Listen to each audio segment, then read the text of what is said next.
বিড়ালের মতো 100 বছর না বেঁচে আমি বাঘের মতো একদিন বেঁচে যাব। প্রশাসন চুরি পরে বসে থাকুক না, আপনারা আমাদের মতো সাধারণ শিক্ষার্থীকে এভাবে যা ইচ্ছা তা ডিসিশন দিয়ে দেবেন, এটা তো আমরা মেনে নিব না। আসলে এটা হচ্ছে আগামী গত যে রবিবার ছিল আমাদের হলের যে কমিটিটা যখন প্রকাশিত হয়েছে, তখন যে জুনিয়র অনেকেই জানে না যে তাদের হচ্ছে ছাত্রদলের নাম এসেছে, যার কারণে তারা আমরা যেহেতু এখন সিনিয়র হিসেবে আছি আমাদের কাছে অবগত করেছে যে আপু এরকম আমরা তো জানি না, এটার বিরুদ্ধে এখন স্টেপ নেন, আমরা তো ছাত্রদলের হলের কমিটিতে চাই না। তখন আমরা রাতের 11টা 20 বাজে আমরা একটা হল কমিটি মিটিং ডেকেছি। মিটিংয়ের মধ্যে তখন আমাদের ওদের যারা কমিটিতে আসছে সবাইকে আমরা জিজ্ঞাসা করেছি যে তোমরা যে কমিটিতে আসছো তোমাদের হচ্ছে মানে নিজস্ব অপিনিয়ন আছে কিনা বা তোমরা জানো কিনা, অবগত কিনা। তখন তারা অনেকেই স্বেচ্ছায় এসেছে এবং অনেকেই তারা জানেই না তাদের কমিটি দেওয়া হয়েছে এবং তারা সভাপতি পদে আছে, সাংগঠনিক পদে আছে। তখন ওইখান থেকেই একজন মেয়ে আমাদের ছবি তুলে, আমরা যে মিটিং করছি আমাদের ছবি তুলে তাদের যে বড় ভাই আছে ওনাদের কাছে সেন্ড করেছে। আমাদের একজন জুনিয়র ছিল, উনি দেখেছে বিষয়টা।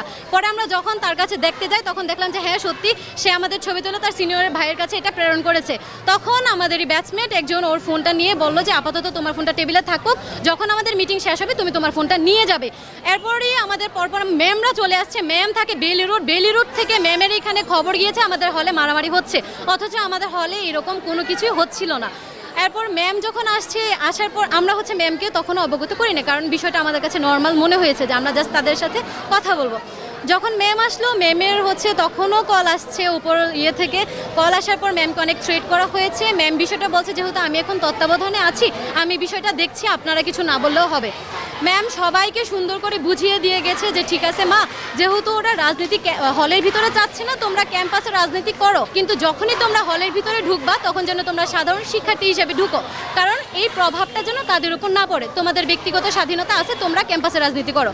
এখানে সব কিছু মিটমাট হয়ে যায়। কিন্তু পরবর্তীতে এর পরের দিন আমাদের কাছে মানে খবর আসে যে একটা তদন্ত কমিটি গঠন করা হয়েছে। আমরা নাকি তাদের উপর হ্যারাসমেন্ট করেছি, তাদের মোবাইল নিয়ে টানাটানি করে নিয়ে গিয়েছি, তাদেরকে রুমে আটকে রেখে মারধর করেছি, মানে বিভিন্ন মিথ্যাচার করা হয়েছে। ইভেন তদন্ত কমিটি সকাল 9টা বাজে আসার কথা ছিল, আমরা সকাল 9টা থেকে দুপুর 1টা পর্যন্ত হলে সবাই অবস্থান করেছি, স্যার ম্যামদের জন্য অপেক্ষা করেছি, ওনারা কেউ আসেনি। তখন ওনারা বলল যে আমরা যেন ওনাদের কাছে যাই।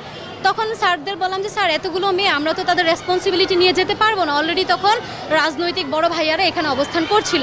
তখন স্যাররা বললো যে ঠিক আছে আপনাদেরকে আমি জানাচ্ছি। কিছুক্ষণ পর তারা কল দিয়ে বললো ঠিক আছে আমরা আসবো।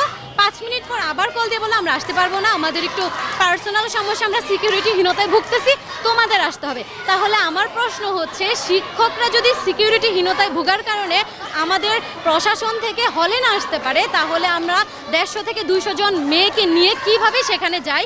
এত বড় রেসপন্সিবিলিটিটা কে নেবে যদি বাই এনি চান্স অনাকাঙ্ক্ষিত কোনো একটা কিছু হয়ে যায়? তখন ওনারা আসেনি, বিষয়টা সেখানেই স্থগিত হয়ে যায়। পরবর্তীতে সন্ধ্যাবেলা একটা নোটিশ আসে যে তদন্ত কমিটির পর্যবেক্ষণে মানে প্রমাণিত হয়েছে প্রাথমিকভাবে যে আমরা তাদের উপর হ্যারাসমেন্ট করেছি, আমরা যেন এটা সিগনেচার করি এবং আমাদের 3 জনের সিট বাতিল করা হয়েছে। এর মধ্যে আমি, আমার আরও 2 জন ফ্রেন্ড আছে, একজন সাংবাদিক সমিতির আছে। হ্যাঁ, আমাদেরকে আগামীকাল 6 তারিখ কালকের মধ্যে হল থেকে চলে যেতে বলা হয়েছে।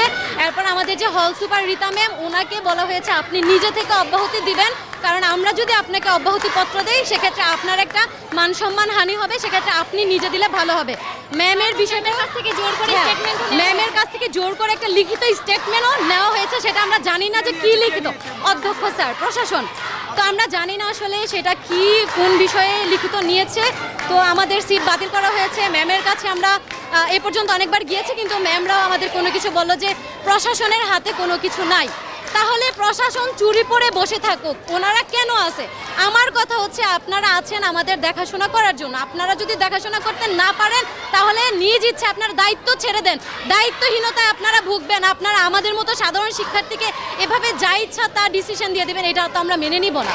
আমার কথা হচ্ছে বিড়ালের মতো 100 বছর না বেঁচে আমি বাঘের মতো একদিন বেঁচে যাব। তো প্রশাসনের কাছে এই একটা আমার অনুরোধ থাকবে যে আপনারা তদন্ত না করে কিভাবে একটা তদন্ত কমিটির সিদ্ধান্ত আমাদের উপর বর্তায় দেন। তদন্ত না করেই বলা হয়েছে যে অলরেডি সিদ্ধান্ত হয়ে গেছে, এটা তো প্রশাসন থেকে আমরা কামনা করি না।